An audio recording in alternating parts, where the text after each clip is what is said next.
नमस्कार फ्रेंड्स, आज आपण महाराष्ट्राच्या घराघरात दिवाळीला बनला जाणारा पारंपरिक पदार्थ म्हणजे जाळीदार अनारसे।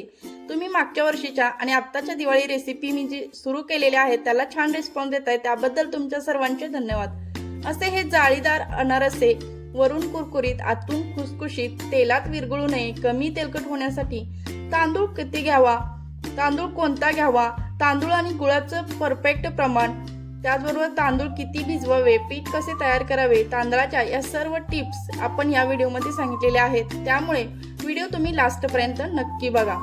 जरा बनवायला वेळ जास्त लागतो, म्हणजे एक आठवडा तर या प्रोसेसला जातो, त्यामुळे तुम्हाला मी ही रेसिपी लवकर शेअर करते, जेणेकरून या दिवाळीला तुम्ही हा पदार्थ नक्की बनवू शकता। या जर टिप आणि ट्रिक वापरल्या तर अनारसे जे बनवतानाची भीती आहे ना तीच निघून जाईल, असा हा व्हिडिओ आहे। चला तर मग न वेळ लावता व्हिडिओला सुरुवात करूयात।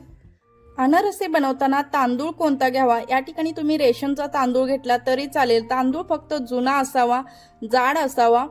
तर या मेजरिंग कपाने मी 2 कप तांदूळ घेतलेला आहे। एखादी वाटी किंवा मेजरिंग कपने घेऊ शकता। अर्धा किलो हे परफेक्ट असे तांदूळ आहेत। हे जे तांदूळ आहे तुम्ही बघू शकता, असे जाड आणि जुने तांदूळ घ्यायचे।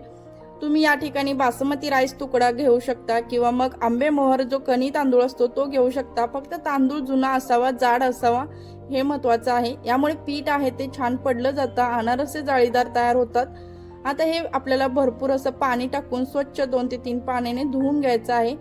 यावेळी आपल्याला चोळून धुवायचं आहे। सुरुवातीला तांदूळ आहे तो छान असं चोळून धुवायचा आणि नंतर आपल्याला फक्त पाणी आहे ते बदलायचं आहे। नंतर तांदळाला चोळायचं नाही, फक्त पहिल्याच वेळी आपल्याला तांदूळ चोळून धुवायचा, त्याच्यातलं काय काळपटपणा असेल तो निघून जातो। आता याच्यामध्ये भरपूर पाणी टाकायचं आणि हे तांदूळ आपल्याला झाकून ठेवायचे आहेत आणि दुसऱ्या दिवशी याच्यातलं पाणी आहे ते चेंज करायचं आहे। बरं, हे तांदूळ किती दिवस भिजवायचे, तर हे तांदूळ 3 दिवस तुम्ही भिजवू शकता, जास्तीत जास्त 4 दिवस भिजवू शकता। हे तांदूळ आहेत ते दुसऱ्या दिवशी मी तुम्हाला दाखवते आणि त्याच्यामधलं पाणी आहे ते चेंज करायचं। हे पाणी तुम्ही सकाळी आणि संध्याकाळी पण चेंज करू शकता। सकाळी आणि संध्याकाळी चेंज केल्यामुळे तांदळाला जास्त आंबट असा वास येणार नाही। आता हे 3रा दिवस आहे, 3रा दिवस कंप्लीट झालेला आहे आणि 4थ्या दिवशी मी तुम्हाला दाखवते। 4थ्या दिवशी सुद्धा आपल्याला हे तांदूळ आहेत ते स्वच्छ असे धुवून घ्यायचे आहेत आणि त्याच्यातलं पाणी आहे ते काढून घ्यायचं आहे। आता हा तांदूळ आहे तो छान असा भिजलेला आहे, मग हातामध्ये घेतला तर त्याचा असा चुरा होतोय, त्याचं पीठ तयार होतंय, म्हणजे आपला तांदूळ आहे तसा परफेक्ट असा भिजलेला आहे। हे आपल्याला एखाद्या अशा चाळणीवरती घ्यायचं आहे, विथ पाणी आहे ते संपूर्ण याच्यातलं चाळणीवरती काढून घ्यायचं आहे। तुमच्याकडे जी अशी चाळण आहे त्याच्यामध्ये ठेवून आपल्याला हे थोड्या वेळ असंच ठेवायचं आहे, 5-10 मिनिटं, म्हणजे त्याच्यातलं पाणी आहे ते पूर्णतः नितळून जाईल। आता हे जे चाळणीचे तांदूळ आहेत, एखाद्या कॉटनचा कपडा घ्यायचा आणि त्याच्यावरती अशा पद्धतीने पातळ पसरायचं। आता हे वाळवायचे जास्त नाहीत, फक्त आपल्याला सुकवायचे आहेत। फॅन खाली अगदी 15 ते 20 मिनिटात हे छान सुकले जातात। तुम्ही 1-2 तास ठेवले तर ते खूप कोरडे होऊ शकतात। तुम्ही अधूनमधून बघू शकता किती म्हणजे आपले सुकलेले आहेत का, कोरडे आहेत का। थोडंसं हाताला आपल्याला जास्तही कोरडे नको आणि जास्तही ओलसर नको, हाताला थोडेसे चिकट लागले आणि थोडेसे सुके सुके लागले, त्याच्यामध्ये थंडावा असेल ह्या तांदळामध्ये, तेव्हा आपण हे तांदूळ आहेत ते मिक्सरमध्ये ग्राइंड करायला घ्यायचं, म्हणजे आपलं पीठ आहे ते तयार व्हायला प्रॉब्लेम येत नाही। थोडं थोडं करूनच आपल्याला हे जे आपण चटणीचं भांडं असतं ना त्याच्यामध्ये करू शकता, त्याने छान।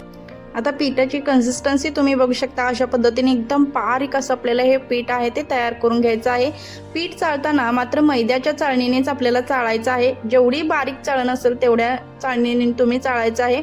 आणि राहिलेले जे पीठ आहे, वरचे जे कणी आहेत मोठे मोठे, ते परत आपल्याला मिक्सरमध्ये टाकायचे आणि परत आपल्याला हे थोडे तांदूळ टाकून ग्राइंड करून घ्यायचे। अशा पद्धतीने आपलं पीठ असायला हवं। जेवढं तुमचं बारीक पीठ असेल तेवढं त्याच्यामध्ये गूळ छान मुरला जातो, पीठ छान तयार होतं, त्यामुळे अनारसे छान तयार होतात। जर पीठ मोठं असेल तर अनारसे फुटला जातो। त्यामुळे पीठ सुद्धा दळताना म्हणजे मिक्सरमध्ये ग्राइंड करताना आपल्याला काळजी घ्यायची आहे, पीठ बारीकच ग्राइंड करायचं आहे आणि बारीक चाळणीने चाळून घ्यायचं आहे, हे सर्वात महत्त्वाचं आहे। अशा पद्धतीनेच आपण सर्व पीठ आहे ते तयार करून घ्यायचं। पीठ आपलं तयार झालेलं आहे, हाताला थोडंसं थंड सुद्धा अजून पीठ लागतंय, असं आपल्याला पीठ असायला हवं। गूळ किती घ्यायचा, तर या ठिकाणी हे अर्धा किलो पीठ आहे, तर अर्धा किलो पिठाला तुम्ही 250 ग्राम आहे तो गूळ घेऊ शकता, म्हणजे 500 ग्रामला 250 ग्रॅम म्हणजे निम्मा गूळ घ्यायचा आहे। आता हे 2 कप तांदळाचं पीठ मी घेतलेलं आहे, त्याला 1 कप तुम्ही गूळ घेऊ शकता। गूळ आहे तो किसून घ्यायचा आहे, गूळ जास्त पातळ नसावा, पण मी या ठिकाणी माझा गूळ आहे थोडासा वितळायला लागलेला आहे। मी डब्यामधून काढला तर असा चिकट चिकट गूळ झालेला आहे। हा गूळ आहे तो खूप पातळ आहे, त्यामुळे मी या ठिकाणी पाऊण कप गूळ तुम्हाला दिसत असेल, पण ऑलरेडी मी भरून ठेवलेला होता, थोडासा पातळ झालेला आहे। असा आपल्याला पातळ गूळ घ्यायचा नाही, थोडासा तुमच्याकडे अशा पद्धतीचा गूळ असेल तर तुम्ही घेऊ शकता, पण जास्त पातळ नाही। चिक्कीचा गूळ तर अजिबात घ्यायचा नाही, त्यामुळे अनारसे कडक होतात। आता जे काळा गूळ असतो तो सुद्धा घेऊ शकता, पण जर असा असेल तर त्याला कलर छान येतो, त्यामुळे मी गूळ हा निवडलेला आहे। छान असं गूळ आणि हे पीठ छान असं मिक्स करून घ्यायचं आणि आपल्याला याचे गोळे तयार करून घ्यायचे आहेत। असे मोठे मोठे 2-3 गोळे तयार करून घ्यायचे आहेत। याच्यामध्ये तुम्ही थोडंसं साजूक तूप सुद्धा टाकू शकता। आणि जर तुमचं असं गूळ आहे तो कडक असेल, जर तुमचं पीठ आहे ते असं गोळा तयार होत नसेल तर काही हरकत नाही, फक्त दाबून आहे तो आपल्याला बंद करून ठेवायचे भरून गोळे, आणि त्याच्यामध्ये एखादं केळ ठेवलं तरी चालेल, त्यामुळे छान मॉइश्चर होतं। आता हे तुम्हाला मी 3 दिवसानंतर पीठ दाखवते। बघा पीठ किती छान असं आपलं तयार झालेलं आहे। तुम्हाला वाटतंय ना हे पातळ आहे, पण असं नाही। आता मी काढून दाखवते, बघा घट्टच पीठ आहे, दिसतं ना ते पातळ दिसते। छान असं हे आपलं पीठ आहे ते छान आंबलेलं आहे, छान भिजलेलं आहे, अगदी मस्त असं खव्यासारखं पीठ आहे ते तयार झालेलं आहे। अनारसे सुद्धा जे तुम्हाला केळ ठेवा म्हटलं होतं ना डब्यामध्ये, जर तुमचं पीठ ड्राय असेल तर, जर मॉइश्चर छान असं तुमचं झालं तयार तर ते केळ आहे ते काढून तुम्ही ठेवायचं आहे। आता हा ज्या डब्यामधलं जे पीठ आहे ते सर्व काढायचं आणि छान असं मळून घ्यायचं। या ठिकाणी मला कशाचंच गरज वाटत नाही, तुपाची किंवा दुधाची। छान असं मळलं जातंय, छान पीठ तयार झालेलं आहे। जर तुमचं पीठ ड्राय असेल तर एखादा अर्धा चमचा फक्त तुम्ही याच्यामध्ये दूध ओतू शकता, पीठ लगेच पातळ होऊ शकतं, त्यामुळे दूध वापरताना अगदी थेंब थेंब सुद्धा ओतू शकता। याचे छान असे पेड्यासारखे गोळे तयार करून घ्यायचे। एका वेळी तुम्ही जास्त गोळे सुद्धा तयार करू शकता, पण अशा पद्धतीने मी हा गोळा तयार करून घेतले। आता आपण अनारसे बनवायला घेऊया। या ठिकाणी मी खसखस घेतलेली आहे, याच्यामध्ये गोळा आहे तो डीप करून घेते आणि मग असंच थापून घेते, म्हणजे थापताना सुद्धा या ठिकाणी मग मला बटर पेपरची वगैरे कशाचीच गरज लागणार नाही, किंवा इझिली असा हा थापला जातो। आणि जर तुमच्या हाताला थोडासा चिकटत असेल वगैरे तर मग या ठिकाणी तुम्ही तुपाचा किंवा दुधाचा हात घेऊन मग तुम्ही थापू शकता। अशा पद्धतीने आपल्याला हे जास्तही पातळ नाही जास्तही जाड नाही असं आपल्याला अनारसे थापून घ्यायचं आहे। तर मी या ठिकाणी बघू शकता तुम्ही पेड्याच्या आकाराचा होता, अशा आकाराचा आपल्याला थापून घेतलेला आहे। अनारसे जर तुम्हाला जास्त कोरडे वाटत असतील आणि तुमच्या हाताला चिटकत असेल तर मग हातावरती थोडंसं फक्त एखाद दुसरा थेंब दुधाचा घ्यायचा आणि मग तुम्ही थापू शकता, किंवा तुम्ही या ठिकाणी बटर पेपर प्लास्टिकचा कागद असतं त्याच्यावरती सुद्धा अनारसे असे थापून घेऊ शकता, मग ते इझिली तुम्हाला काढता येतील किंवा इझिली थापले जातील। अशा पद्धतीने मी परत थोडंसं तुम्हाला दुधाचा हात घेऊन सुद्धा दाखवते। अशा पद्धतीने मी खसखस मध्येच बुडवून थापते, त्यामुळे खाली तो चिटकत नाही, अगदी इझिली थापला जातोय। तुम्ही या ठिकाणी कसा तुमच्या पद्धतीने थापू शकता, म्हणजे दोन्ही बोटाने किंवा 3 बोटाने किंवा 5 बोटाने कसाही थापा, फक्त अगदी गोलाकार छान एकसारखा आपल्याला हा अनारसे थापून घ्यायचा आहे। अशा पद्धतीने जास्त पातळ नाही, जास्त पातळ केला तर मग अनारसे आहे ते कुरकुरीत होतील। आता अनारसे तळताना सर्वात महत्त्वाचं तेल किती गरम करायला पाहिजे, तर तेल आहे ते मीडियम गरम करून घ्यायचं आणि जास्तही आपल्याला तेल घ्यायचं नाही, तर तेल आहे ते थोडं कमीच घ्यायचं आहे। बघा तेलामध्ये आपण चेक करतोय तर थोडे थोडे बुडबुड होऊन तो अनारसेचा गोळा आहे तो वरती येतोय, म्हणजे तेल आहे ते छान असं आपल्याला तयार झालेलं आहे। अशा पद्धतीने जर तुम्हाला प्रॅक्टिस असेल तर तुम्ही जास्त तेल टाकून मग अनारसे जास्तही भाजू शकता, पण मी असं सजेस्ट करेन जी नवीन मुले असतात त्यांच्यासाठी तर की तेल आहे ते कमी घ्यायचं अशा पद्धतीनं, आणि त्याच्यामध्ये अनारसे आपल्याला टाकायचे। अनारसे टाकताना जी खसखसची बाजू असते ना ती वरतीच ठेवायची, नेहमी अनारसेची खसखसची बाजू वरती ठेवायची, कारण खसखस आहे ती करपली जाऊ शकते।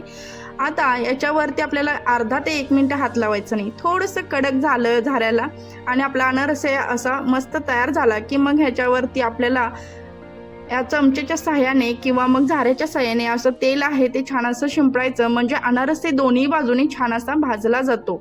अशा पद्धतीने तुम्ही अनारसे भाजून घेऊ शकता. किती अनारसे बघा जाळीदार तयार झालेला आहे, अगदी परफेक्ट, कुठेही विरघळत नाहीये. आहे ना, मस्त सोपी पद्धत आहे. अगदी तुम्ही नक्की हे बनवू शकता. आता हे थोडंसं खालून लालसर झालेलं आहे, करपू शकतो, म्हणून अनारसे असं झाऱ्यावरती घ्यायचा आणि वरून तेल शिंपडायचं, म्हणजे वरूनही छान असा भाजला जातो. तर हे तेल आहे ते भरपूर आतमध्ये जातं, कारण जाळी असते ना, त्यामुळे तेल आहे ते नितळूनच घ्यायचं आहे कढईमध्ये. आणि राहिलेलं तेल आहे ते टिश्यू पेपरवरती किंवा मग पुरणाची चाळण असते त्याच्यावरती ठेवू शकता, किंवा जर खाली पोहे टाकून त्याच्यावरती तुम्ही हे तेल आहे ते नितळून घेऊ शकता. दुसरे सुद्धा अनारसे बघा मी भाजते तर किती छान असं तयार होतंय. अजिबात हात लावायचं नाही, थोडंसं कडक झालं की मग तेल शिंपडत हा अनारसे भाजून घ्यायचा. अनारसे भाजताना नेहमी खसखसची बाजूवरती ठेवायचे आणि एकाच बाजूने अनारसे हा भाजून घ्यायचा असतो.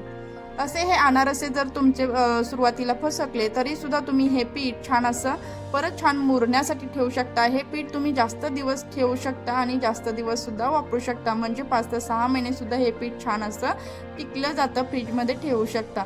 आणि अशा पद्धतीने आपले सर्व अनारसे आहेत ते तळून झालेले आहेत. या जर सगळ्या टिप्स तुम्ही लक्षात ठेवला तर अगदी परफेक्ट असे अनारसे, जाळीदार अनारसे, वरून कुरकुरीत, आतून खुसखुशीत तयार करू शकता. या ठिकाणी तुम्ही अनारसे बघू शकता, अगदी परफेक्ट असं झालेलं आहे. तर हा व्हिडिओ तुम्हाला कसा वाटतोय नक्की कमेंट करून सांगायला विसरू नका. व्हिडिओ आवडला लाईक करा. चॅनलवरती नवीन असाल, पहिल्यांदाच व्हिजिट केली असेल तर चॅनलला नक्की सबस्क्राईब करा. येणाऱ्या सर्व दिवाळी रेसिपी बघा. आणि बेसनचे पीठ जराही न वाजता बेसनचे लाडू बनवलेले आहेत तो सुद्धा व्हिडिओ नक्की बघा. Bye bye.